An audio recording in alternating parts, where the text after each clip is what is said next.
Hi guys, Jack here from All Blood and Sweat. Got another podcast for you today. Going to be talking about what's going on in the car industry in terms of the world of electric cars, Lamborghini's new design concept, and a few other little things, a few rabbit holes to dive into. If you're new here, please subscribe if you like the content. It helps me out a lot. I'm looking to try and push this to a place where I can start making some money from this so that I can do it more often and post more often. And please like, subscribe, share with your friends, comment, tell me what you like, tell me what you don't like. It's fine. It should be a open space. And right guys. So I wanted to start off by having a look at the new Porsche Cayenne EV interior. So they haven't actually released the Porsche Cayenne like EV fully yet. I don't know why. It's probably because maybe they're scared of the reaction. That's probably a relatively safe bet to say that probably Porsche is probably a little bit tentative. I mean, yeah, like I said before, I've seen a bunch of the Macans around town, but I'm not super confident that they're going to be the best. Let's say they're not the best investment cars to be putting your money into, especially if you're buying new. Like I think a lot of people would much rather have like a secondhand 3-liter turbo diesel V6 Macan than an electric one. So with the Cayenne market, I think it's going to be much of the same.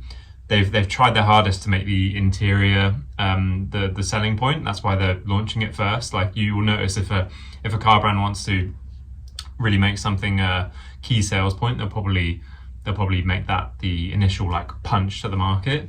Kind of like what Jag tried to do with the exterior of their car. They were like, whoa, it's something different, and we all know how that went. We still haven't seen the interior of that car.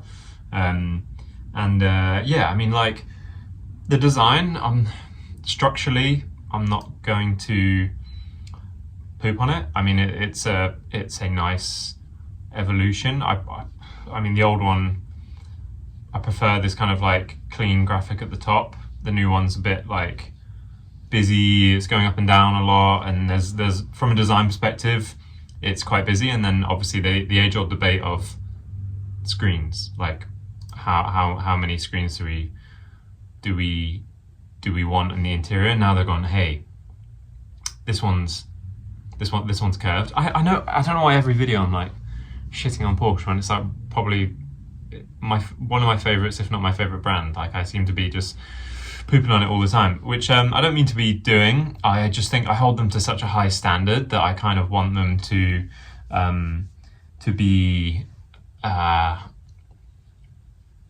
think I hold them to such a high standard. I expect them to be doing better, you know.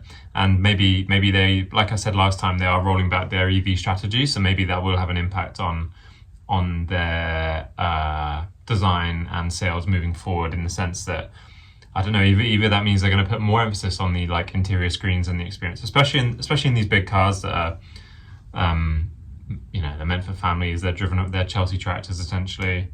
Look at it. This is like a cool design structure. It's kind of giving Taycan Mission-y vibes with this like floating base there, compared to the like grab handles for going off road, which we all know most of these cars won't do. So in that respect, yeah, it's fine. Anyway, one thing I did want to point out was these curved screens, in my opinion, are a bit of a gimmick. It's the same. It's like when you see guys with the folding phones, and like they're there, and you'll see them like on the tube, or you go to an event, and this guy will be like, like, yeah, bro, you got a tablet, but it's like this thick and whatever. And is the experience that much better? I don't know. I mean, I don't go for the max size phones anyway. You're just kind of doing it for the sake of it, it feels like. So yeah, like, does this have any sound? Maybe I don't want this. Yeah, it's quite loud.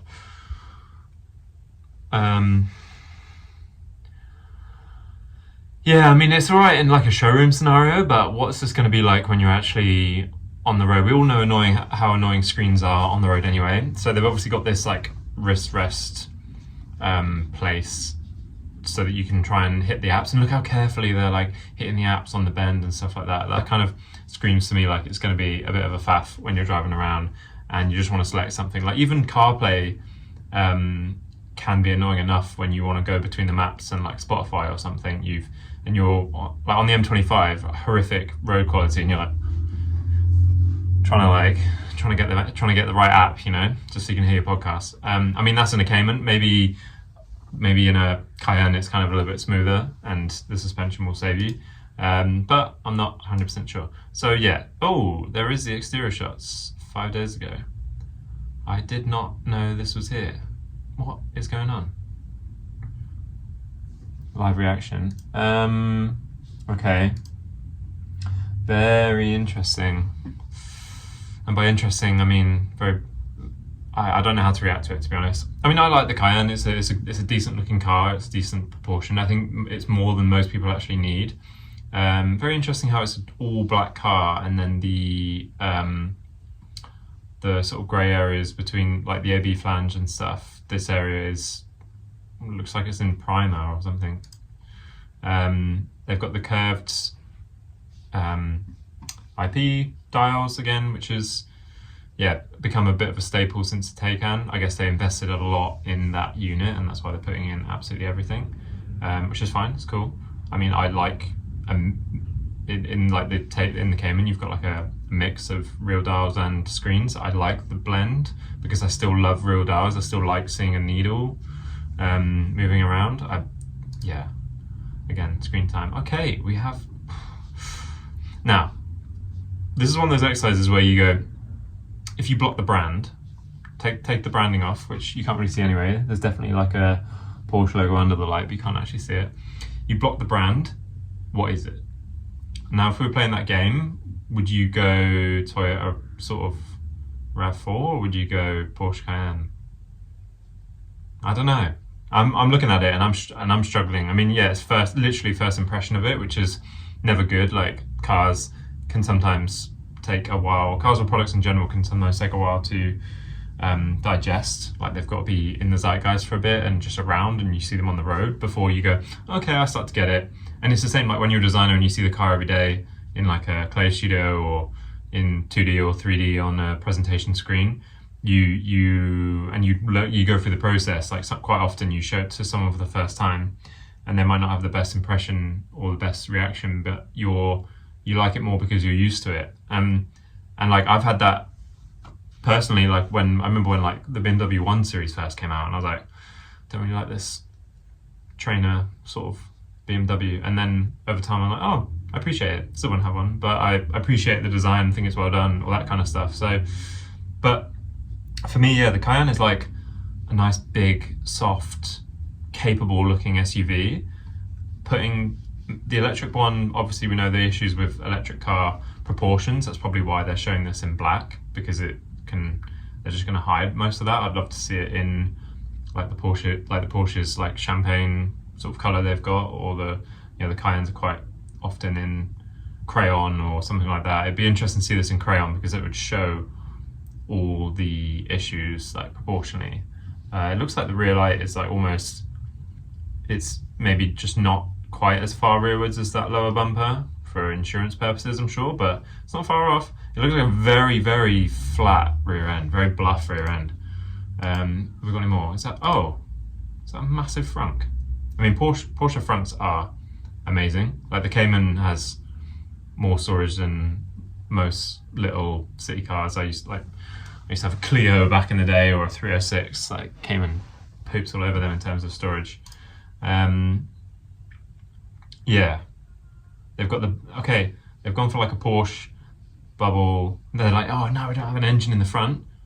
We can put the sort of the Porsche dipped bonnet in it, which I appreciate as a design gesture. Did the Cayenne have that before? Asking for a friend. Maybe have a quick look. No, I'll have a look in a minute actually. Okay, and then they've got this Porsche wireless charging pad thing, so you just drive it into your garage, and you have this like Porsche floor mat and then you just park over the top of it, and then it wirelessly charges in your garage, which is great until it causes a house fire. Yeah. Oh.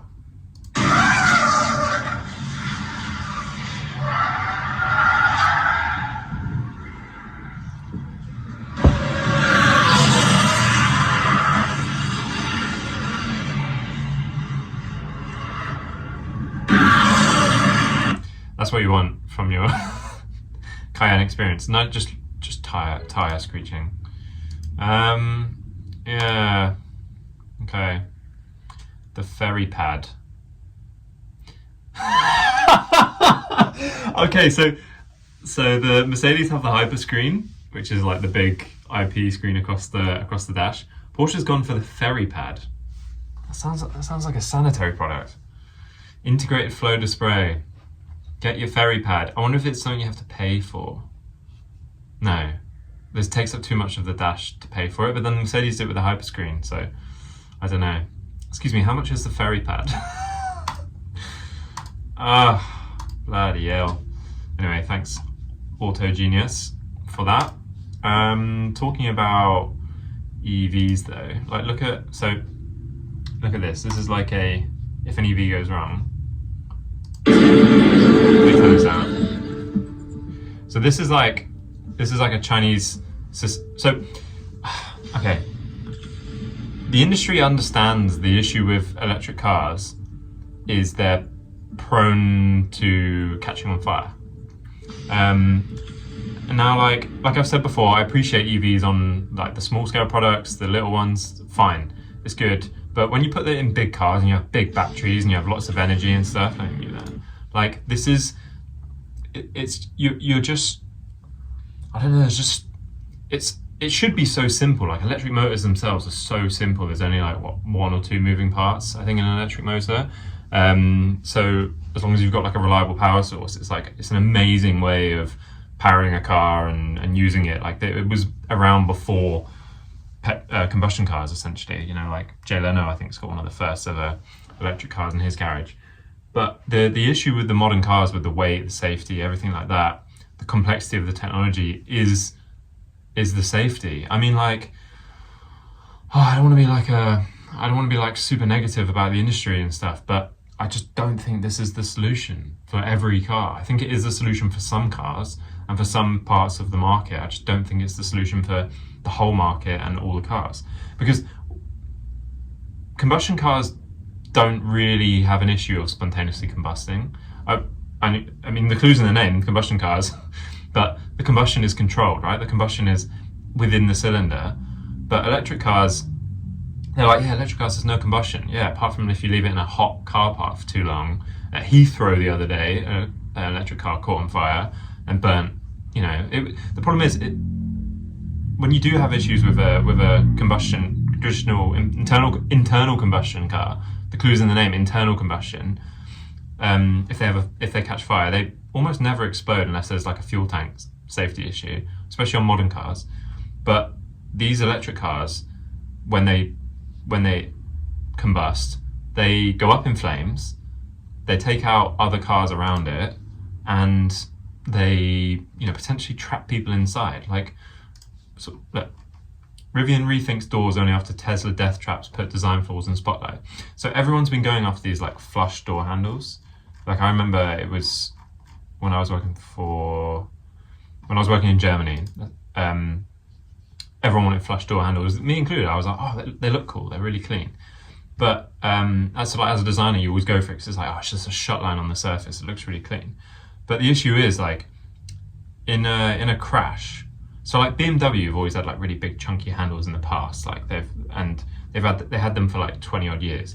And the reason was they were designed around being able to get a German fire hose. So in a crash, you get a German fire hose through the door handle, and you could like pull the door open with like towing, like some extreme force, and get the door open to get whoever's out and whoever's trapped inside out. But the problem with flush door handles is they're designed so that like in a crash or in a situation, they like explode out.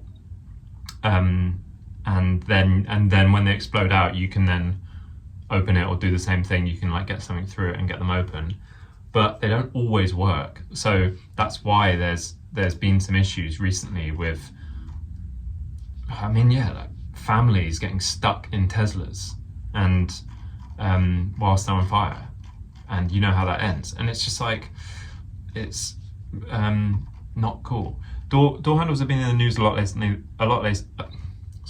Door handles have been in the news a lot lately, and there are growing concerns that some might not be intuitive enough to use during an emergency. Most of the debate has I'm tired, I can't read. Most of the debate has revolved around Tesla, and there are multiple reports of people being trapped inside burning vehicles.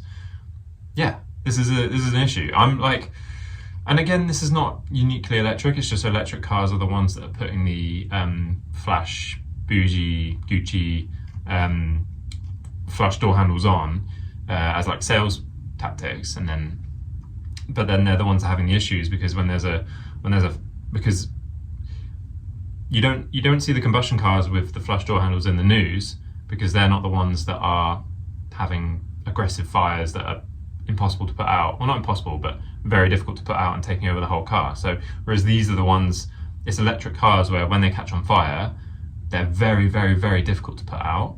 Oh my god, I just thought of something. Did you see back in the day, Demolition Man car crash? See, so secure film. So I don't want to get a strike or whatever, so I'm gonna have to do this without sound when this works. But yeah, so this was the car from Demolition Man. Go away. And like when it crashes, oh wow, this is great quality. Like, yeah, so the car in Demolition Man crashes, and then there's this thing called secure foam that comes out. Oh, he's given a steering wheel because it starts going wrong. That's interesting. I've not even spoken about autonomy actually, because autonomy is another interesting feature. But like, this is almost where I see electric cars going, because you almost need to be completely surrounded by some sort of safety foam to stop you from being burnt in your car. Wait, what year is this set? What is that? Is that a Cutlass? Go on, Sandra. Where is he? Yeah, so look, the car is like completely secure foamed. I hope you'll be able to breathe in there. You'd hope it's like one of those like avalanche protection suits or something.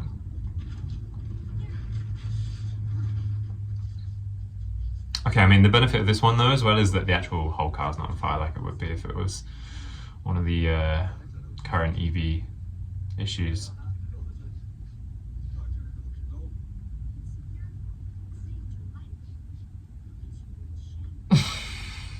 This car turned into a cannoli.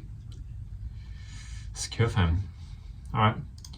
Yeah, so God knows. It just makes me think like when you have these cars ejecting their batteries. Hey, where are you ejecting it to? If this happens in a car park and the car is like, oh, I'm just gonna there's a fire risk, I'm gonna eject the battery. So where does it eject it to? It slides out the side of the car, it just goes like 7 cars down and causes an issue further down in the car park. Is this assuming that you're gonna like pull up on the side of a mountain and just like eject your battery into the sea? Or like down into a ravine where it can burn nicely and not like it's like that's not gonna mess up nature anyway. Yeah. Sorry if I'm ranting. I mean, while we're on the subject of Rivian though, Rivian is coming to the UK apparently. So any UK people, I think this car would be very popular in the UK. I mean, I've seen like I've sat in the Rivians in America. I've seen them around. They look cool on the road. They're quite distinctive. They spent a lot of money on the especially like the interior trim is really expensive. There's loads of parts. There's loads of nice materials and stuff. So yeah, speaking to Autocar Rivian founder and CEO RJ Scaringe said the R2 would arrive in the first half of 2026 in North America, priced around $45,000, £33,000, and a European launch would follow. Okay, cool, yeah. I think it would do well, especially at that price range when it's around the same price as like Renault 5. Renault 5 is like 27, but the Alpine's about probably more expensive than that. So yeah, and give us this little inflatable square roof tent while you're at it, Rivian, and we are game. Okay, let me get rid of that. Right, quick one. What I wanted to look at was the most cringe car mods ever. Not in order. So, okay, yeah, bullet antenna, whatever. Headlight eyelashes. I mean, they're not always this aggressive, and sometimes when you think of it as a car designer, you're like, oh yeah, the Mura, nice eyelashes. But then when they're actually like this, like the Halford Special, or what's the American version of Halfords? Like AutoZone or whatever. Yeah, horrific. Extreme camber, you just look stupid. Like the slowest cars on the road have extreme camber. They look like they've broken something. I just never understand that. I used to, when I first started drawing cars as a kid, I used to draw them like that because I had these models, Speed Freaks sketches, and I had a poster. Did anyone else know this? So I had a poster with these Speed Freaks on, and there was just like a wall full of all the different versions. No, it's not working. Sketches. Right. And then I've still got a couple of these like physical little resin models from country artists. And yeah. Like so basically this is kind of what it reminds me of when you get this extreme camber. It's like my OG car sketches that I did when I was like 10. Anime stickers, fine. Cali lean trucks, I mean, whatever. Not my favourite part of Cali car culture. Punisher stickers, yeah, whatever. Stripe grills, see this, I'm living in Essex at the moment. Everywhere, every BMW has a stripe grill. They're like, look, we're an M. Are you, bro? Or have you just, I don't know, how do they even do that? Plastered it, maybe? Do they actually do they pop out the grill and then replace them with the colours so they're the right colour? Anyway, rubbish. The donk. Anyone care to explain what the donk means? It looks like it's wheels so big that they have no suspension travel. We wouldn't want to hit a pothole in those. Up badging, yeah, I mean that's similar to like the M grill stuff. A lot of Beamers in here. Yeah, the Mansouri Special hood scoops with no hole. Anyway, thought that was fun. Shout out to Cringe Worldwide for that. It's a good one. Right, what else did I want to talk about? Does anyone know about this? So this, I mean, I've known about this for years, but this is like one of my favourite things about car culture was, I think it was post-war, pre-47 motorcycles and pre-49 cars. So yeah, there was like, at the Bonneville Salt Flats, there was a group of guys from the military, or they just bought them from surplus or something. I don't know the true story on it, but these are like kind of like land speed record cars, but not actually like going for speed records, I don't think, unless they were going for a certain CC, like a small. Basically, they're oil tanks from like World War II aircraft, and then they literally just like whack an engine in it, whack four wheels on it, whack a seat in it, and a steering wheel, and then they go, let's go. I love them. They're so cool. They're just so pure. That's the only photo of that one here. But I want to either buy an old one or build one. I think it'd be so fun. But yeah, when I talk about the ethos of this channel, it's this kind of stuff. And I need to get, yeah, look at it. So look, little, can I zoom in on the guy? Just a little fuel tank off a like World War II bomber. Engine, seat, four wheels. Cannot go wrong. I mean, could go wrong, but in terms of enthusiasm, yeah, very, very cool. Here's another one. Maybelline. Maybe she's born with it. Love him. Look at this guy. And obviously, because they were designed to just be clipped on the bottom of wings on World War II aircraft, they're very aerodynamically shaped. They're literally, like, everyone talks about the most aerodynamic shape being a teardrop, and then you see like wing sections have like the section of a teardrop, like in side view it'll be like round at the front and then pointed at the side, like that's like a standard wing shape. This is literally a teardrop in 3D, so it's just aerodynamic all the way around. I don't know how stable they would be though, because there's, you know, as we learned from Formula 1 and all that, you kind of need downforce, but for just going in a straight line and not taking off, maybe it's good enough, you know.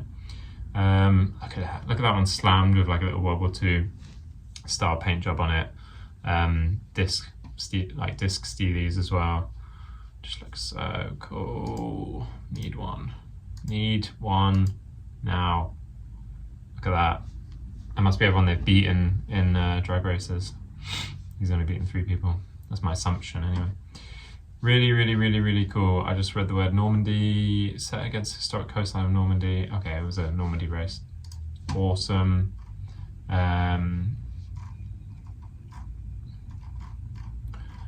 Anything else I wanted to go through from my Insta stuff? Right, okay, so this is interesting in the world of EVs. Rimac, as it's pronounced, unveils new EV battery that charges faster than filling up a gas tank. Okay, impressive if true, but my issue still remains with, okay, solid state. So everyone's been going after solid state for a while. And what I want to say, my issue still remains with how long are these batteries going to last? Because yeah, people go like, oh, we can get 1,000 kilometers range, 600-mile range, whatever. And it's solid state and it's this and it's that. But the thing that they're still not winning out on, and one of the reasons why the electric car industry is struggling so much, is because of product longevity. Like, we've all had phones, as a good example, when you've had it for, I don't know, I tend to keep stuff until it breaks. I'm recording this on an iPhone 13 at the moment. The battery's pretty rubbish. I've had it maybe like 4 or 5 years, and the battery struggles. I go to the gym in the morning and come home and I'm like, oh, I need to put my phone on charge, because I've been like having a timer, listening to music, all of whatever, scrolling Instagram while I'm resting. Like, you get my point. Electronics wear out over time. I'm sure if my phone was internal combustion, it'd be annoying as hell trying to be in the gym with like a little internal combustion phone, but it probably would be as good today as it was the day I bought it, minus the vibrations and everything. Anyway, so built with prolongium. What the hell is? No, prologium, not prolongium. I thought it was like some material to make it last longer, after I was just saying that. And Mitsubishi Chemical charges 10 to 80% in 6.5 minutes, stays fire safe. Now that is actually potentially true, because the reason that a lot of the other ones have those fire issues is like when everyone was buying those cheap power banks and going on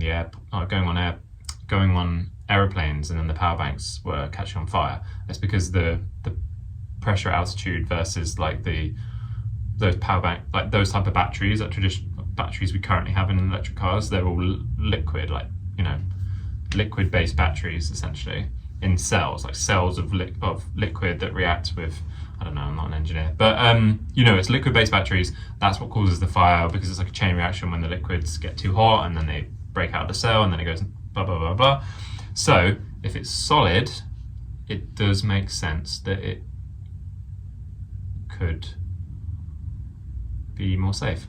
Retains 95% energy in extreme cold and debuts in EVs by late 27. Okay, it'd be interesting to see. I mean, I do get the feeling that as a car brand, Rimac is kind of just like left to one side now, because Mate is just like, oh, Bugatti, finally get my hands on like doing some cool engine stuff. Although he got there by doing cool EV stuff. Oh my god, like he's a genius. He like got into EV at the right time when it was like booming, and then when EV's dying, he's just like found his way into being a CEO of like one of the coolest combustion car companies in Bugatti. And now Rimac is essentially not a car company anymore, because they don't really sell any cars. It's just, well, I'm sure they do, but comparatively it's not that many, and they don't really develop it anymore. There's no apart from stuff like this, it's turned in, what I wanted to say is Rimac has like turned into a technology company. It's turned into like, like when, it's a bad example. I was gonna say like Williams Advanced Engineering were like selling all their Kerr systems and stuff off.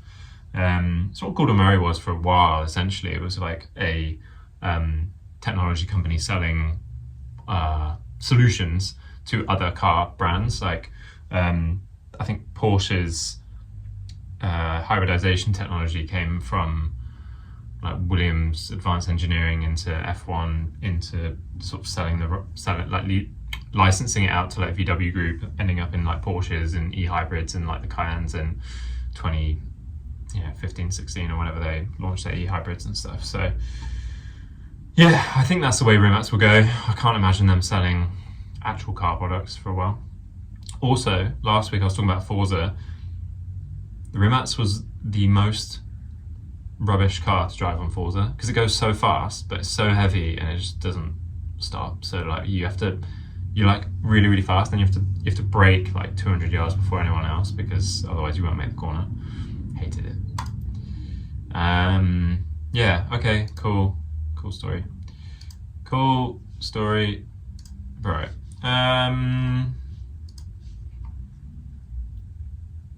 Let's just wallow in the beauty of this for a second.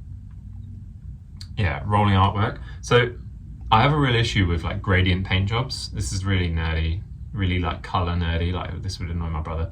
But like a lot of when you see like gradient paint jobs on bespoke fancy cars, whether it's McLaren or Rolls Royce or whatever, like quite often the gradient itself is only like this long. So actually like half the car is painted one color, half the car is painted another color, and then you've got like a few panels or like a, maybe like a couple foot of like half a meter of the car is actually kind of where the gradient takes place, if that makes sense. Whereas when you get like a proper bespoke gradient, it should almost be like axle to axle in terms of like you've got solid color to the front axle, solid color to the rear axle, and then you've got like a massive space of gradient. And I'm not going to linger on this because it's really, really nerdy, but it's so hard to do that in terms of a paint job because you have to paint so many layers and variations, and the wider the gradient is, the harder it is for it to go wrong. Like Rolls Royce actually, I probably shouldn't say that. Don't know if that's public knowledge. Anyway, so yeah, I just saw this and I was like, oh, it looks so cool. Looks like it's photographed in Joshua Tree, and the yellow headlights at the front just make it as well. I just wanted to wallow in the gorgeousness of that. This is interesting. Koenigsegg attainable sports car. So like Koenigsegg is my favorite like hypercar, supercar company, even though I don't like the look of the Jesko or Jesko or however you say it. I can appreciate it from an engineering perspective. I love the CC850S, like that kind of retro future Koenigsegg look, the proper like smooth, soft egg look. I love the Gemera until they started putting all the fins and extra stuff on it to make like just the clean, pure Gemera, like a 4-seat hypercar, amazing. As a brand, technological, amazing, design, amazing. That's probably why they hold their value. That's why they've sold out for years. And now, yeah. So look, they make multi-million-dollar machines like the $3.4 million Jesko. And they're exploring the idea of building a more attainable sports car. I mean, they're so sold out with stuff like this that Christian has like gone into making planes and drones and that kind of stuff. And just imagine if Koenigsegg made like a 911 or even let's say like a Ferrari 296 competitor, more like. So somewhere between a 911 and a 296. So somewhere between 120 to 200 grand with a Koenigsegg badge on it.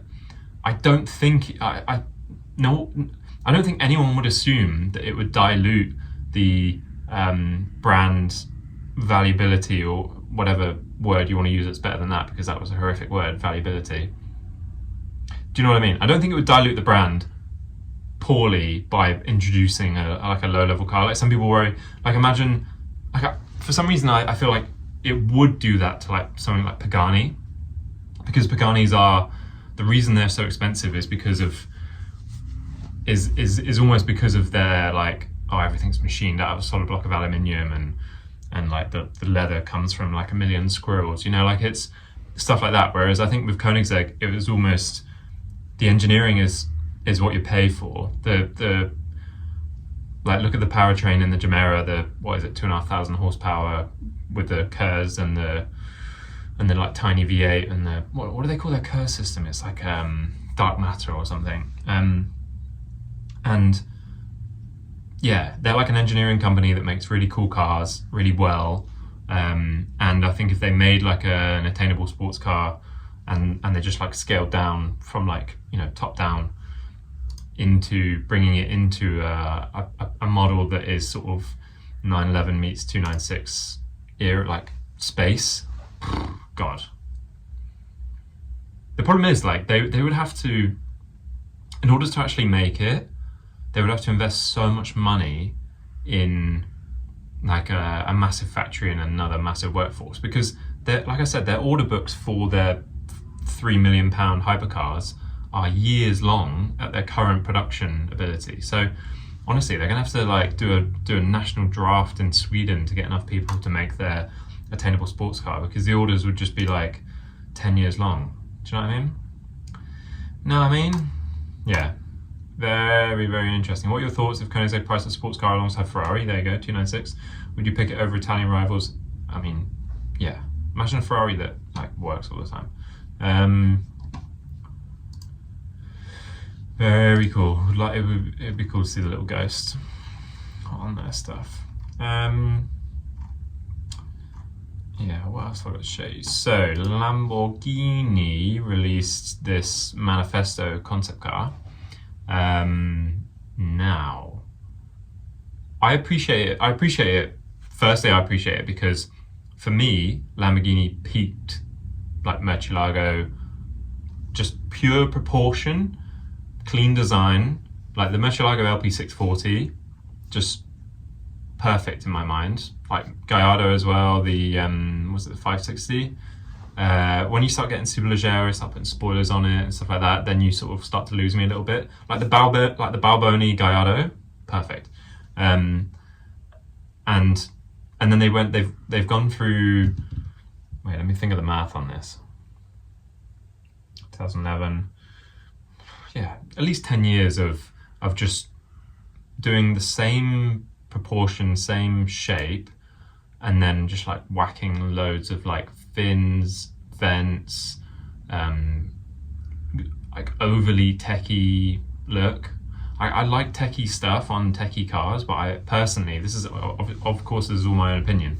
I like techie stuff on techie cars, but I like it when the techie stuff is balanced with like purity of form and sculpture. So you have it, for example, you have like a really nice like sculptural body, and then you have like super techie diffusers and like lower areas in the front bits, like where it's like not as overtly obvious. Whereas a lot of Lambo stuff over the last decade has been just like tech everywhere and things. Very interesting cabin layout. Obviously, in reality, you would not have that. I remember back in the day, they did a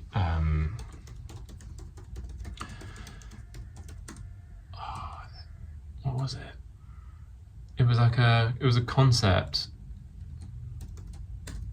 with two separate seating areas based on a Gallardo. I'm just gonna go like 2010. I mean, yeah, Reventon, Sesto Elemento, like they were. I mean, Reventon was the point where they started going a bit too aggressive. Oh God, I'm gonna have to go net car shot, aren't I? Sorry, gang. Give me a second. Lamborghini. Okay, so prime example. Look, Veneno. Just calm down. Yeah, Murcielago, perfection. Egoista was the worst. Concepts. yeah, Egoista, like, Jesus. I'll go through that. All right, here we go. Concept S. I remember this. Like, this is what this new one's give me the. I mean, it's not quite, obviously, because it's just got like a little kink in the roof. Little kink. But the but yeah, Concept S was. This is like the spirit of Lambo, you know. It's just, it should be a little bit mental, where you're like, do you want to come for a ride in the car? And then they're like, yeah, sure. And you're like, cool. We can't talk for the next half an hour because we're in separate bubbles of the car, you know. And they're like, what is this? Literally the Batmobile from the 60s. And you're like, yeah, pretty much. Wow. Back when car sketches were literally just a quick sketch and a lens flare. Interesting. Ooh, and I don't think I've seen these sketches before. Looking dated now, but of the time, I guess. Yeah, so like, Egoista. Come on, man. What? It looks like when you've done a sketch, and you know you're gonna flip it at some point, and you'll be like, oh, I'll just mirror it later. I'll do like one side really neat and I'll mirror it later. And then you mirror it over and you go, oh, I did the cabin way too narrow. And then like you could easily just fix it. Oh, I'm sorry, I've got to do this now. This one might be long. Let's just go.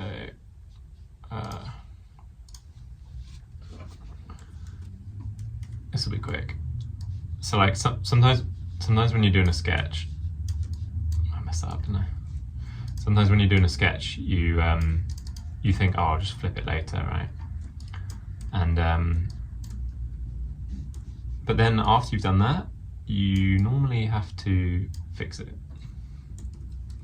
So then you should probably be like, oh, actually, I made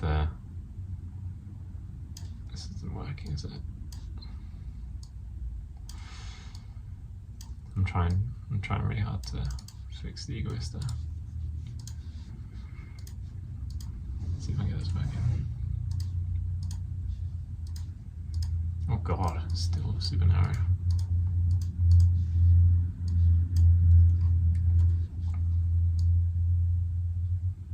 So what would make it more Lambo? I might have to actually. It's because there's a tumble home on it. It's so extreme.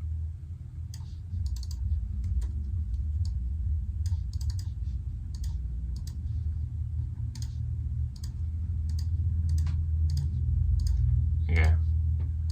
Some trackpad rendering for you.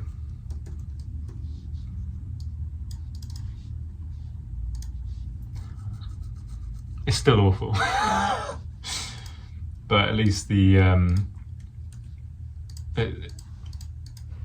cabin looks like a normal car. But now it looks like the Reventon.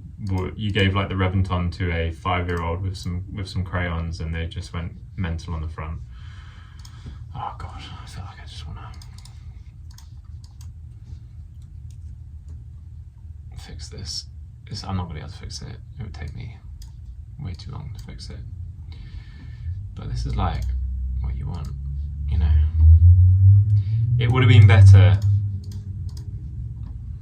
but at the same time, sometimes you want to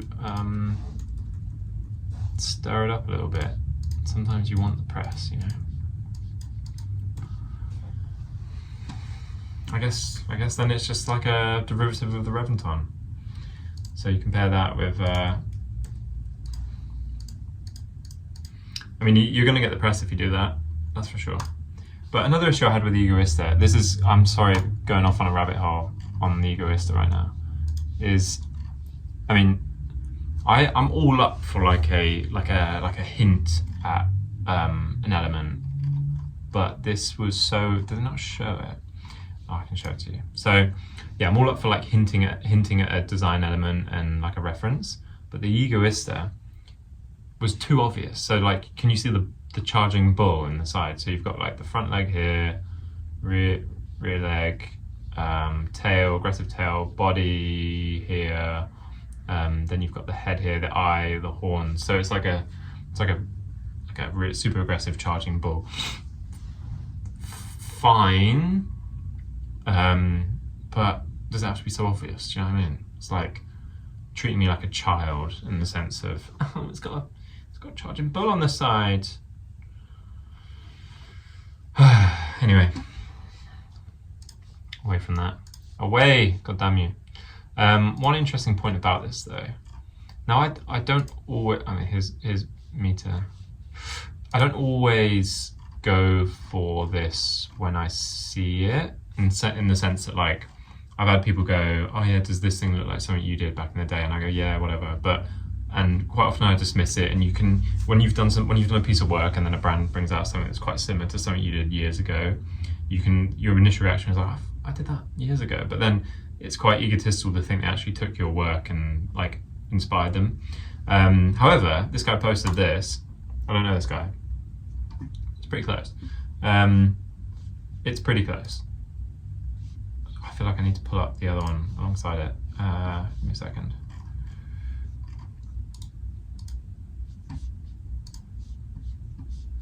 Yeah, let's try that. So,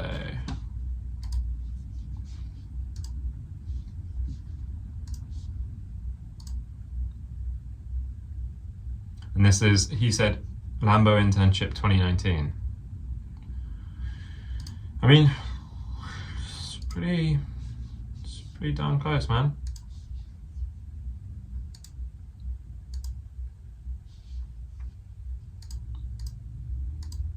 And I hate to poo-poo on the work of designers, and I'm not by any means on the guys that have done that, because I think this is a step in the right direction as a brand. But if you did take inspiration from the dudes, give them some credit, you know? Yeah. Also, going back to the electric car volting its battery, I forgot to pull up this. This is like another electric car fire in China. And look, it took out a few of the others next to it as well. So one car goes up and the rest go up. This doesn't happen with combustion cars. And yeah, so imagine now if that like yeeted its battery away from itself, it would either just hit the car next to it and then just catch fire between them, in which case they're both screwed anyway, or it would go underneath the car and just set fire to one further up the queue. So yeah, just wanted to say that. I think that's it for my Insta stuff. Do you guys know Ruffian Cars?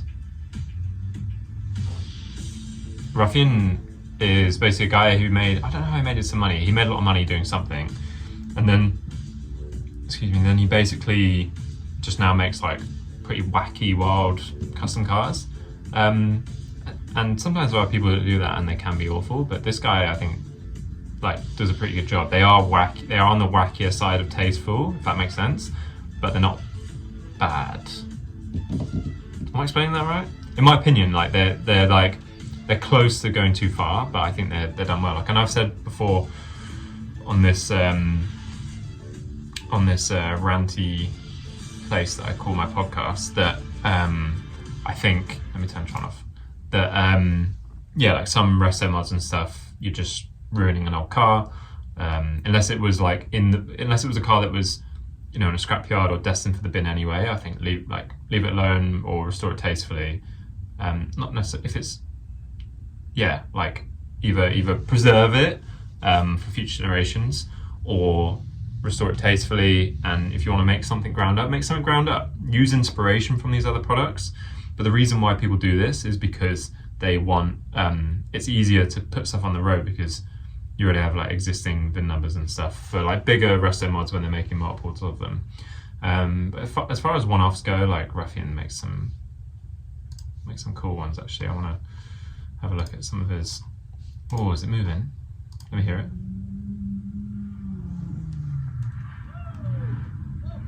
Mate, that's me on Forza in my Model A Ford. I made a Model A Ford that was like a drift machine.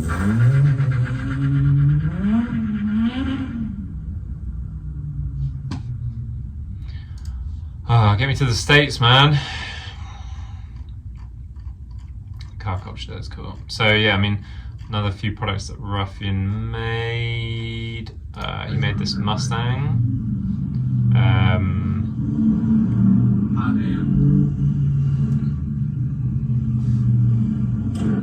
is about the yellow lights. I love the yellow lights. So yeah, the Mustang's pretty cool, and he made a, what's the other one? Not the Bel Air. Where is it? Yeah, the Ford GT. Yeah.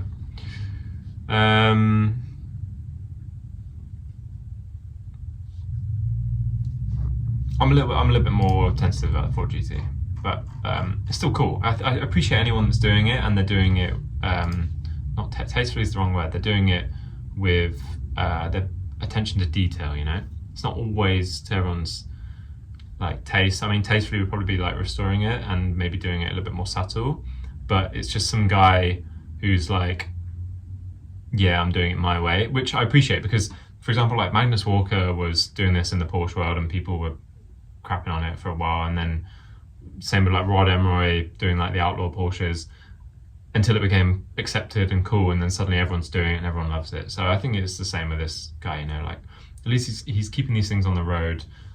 Yeah, you might be like, oh, I don't appreciate making that one camo, but you know, a lot of Ford Galaxies you see are just rust buckets. So if you want to do it camo, do it camo. At least it's still on the road. Anyway, that's Ruffian, and I think that's it from my gram. There was a couple other things I wanted to talk about, but I think I might run out of time, to be honest with you. Let's just do a longer one. Maybe I should do another one. Maybe I'll save this and do another one. Yeah. Okay. I'll quickly talk about this. This is so Pininfarina basically have just released this hypercar, which apparently is going to production. 6.8 litre V12 hybrid powertrain producing 1100 horsepower. I can get on board with that. However,